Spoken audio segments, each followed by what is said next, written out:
بسم اللہ الرحمن الرحیم وبہ نستعین اما بعد۔ سامعین و ناظرین،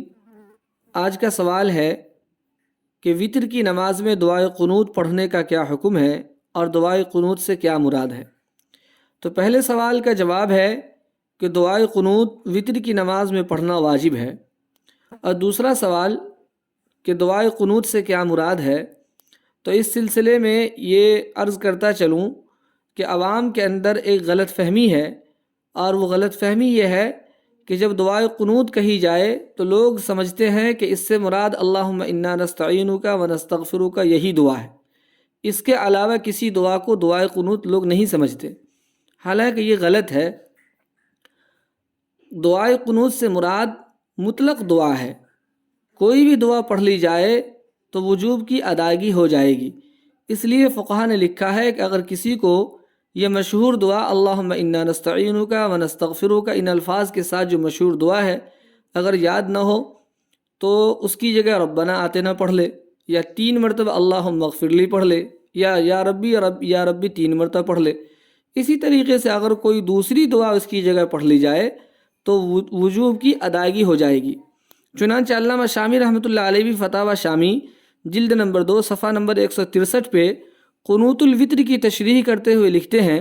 وَهُوَ مُطْلَقُ الدُّعَاء أي القنوت الواجب يحصل بأي دعاء كان في النهر، وأما خصوص اللهم إنا نستعينك فسنة فقط حتى لو أتى بغيره جاز إجماعا۔ فرماتے ہیں کہ قنوت الوتر سے مراد مطلق دعا ہے، کوئی بھی دعا پڑھ لی جائے تو وجوب کی ادائیگی ہو جائے گی۔ اور رہا سوال خاص طور سے اللہم انا نستعینک اس دعا کا، تو اس کا پڑھنا فقط سنت ہے،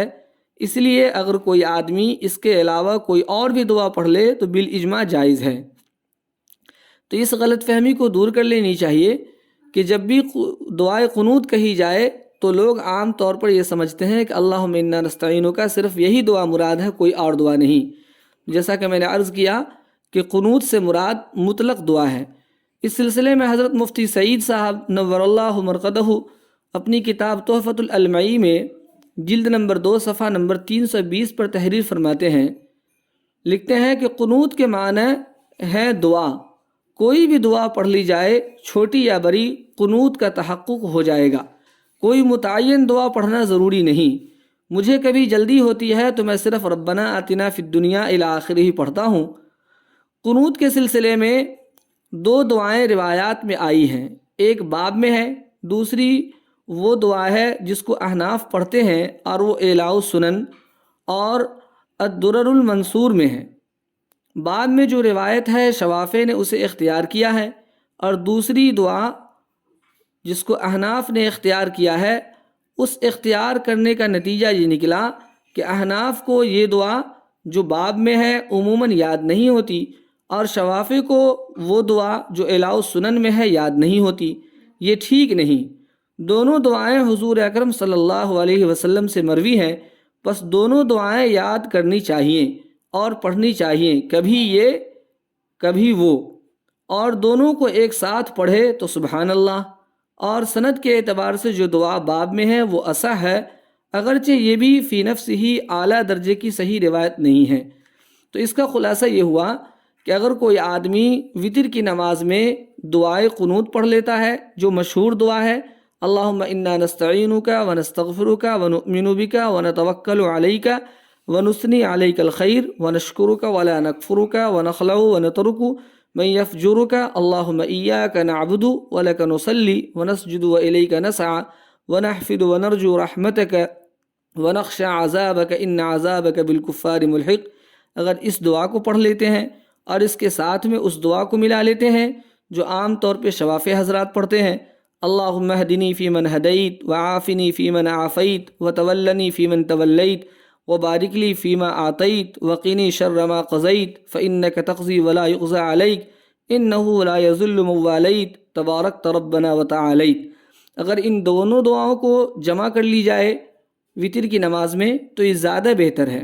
لیکن اگر ان دونوں میں سے کسی ایک پر اکتفا کر لیا جائے یا ان دونوں کے بجائے کوئی اور دعا پڑھ لی جائے تب بھی وتر کی نماز ہو جائے گی، اس میں کوئی حرج نہیں ہے۔ البتہ یہ جو مشہور دعا ہے اللہم انا نستعینک، اس دعا کو یاد کرنے کی کوشش کرنی چاہیے اور اس کو پڑھنا چاہیے، کیونکہ اس کا پڑھنا بہتر ہے۔ اور اس کے بہتر ہونے کی وجہ کیا ہے؟ حضرت مفتی سعید صاحب نور اللہ مرقدہ تحفۃ العلمائی جلد نمبر 2 صفحہ نمبر 321 پر لکھتے ہیں، فائدہ: احناف جو دعا پڑھتے ہیں یعنی اللہم انا نستعینک الی آخرہ، وہ قرآن کی ایک سورت تھی،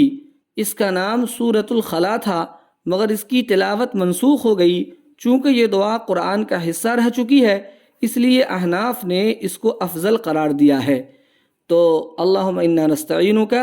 اس کو یاد کرنے کی کوشش کرنی چاہیے۔ اگر یہ یاد نہ ہو تو ربنا آتنا یا کوئی دعا پڑھ لی جائے۔ عوام کے اندر یہ بھی مشہور ہے کہ اگر اللہم انا نستعینک یاد نہ ہو تو قل هو اللہ احد پڑھنا چاہیے۔ یہ غلط بات ہے۔ قل هو اللہ احد میں کہ اس صورت کے اندر اللہ کی توحید کا بیان ہے اور وحدانیت کا مضمون ہے، اس کے اندر دعا نہیں ہے، اور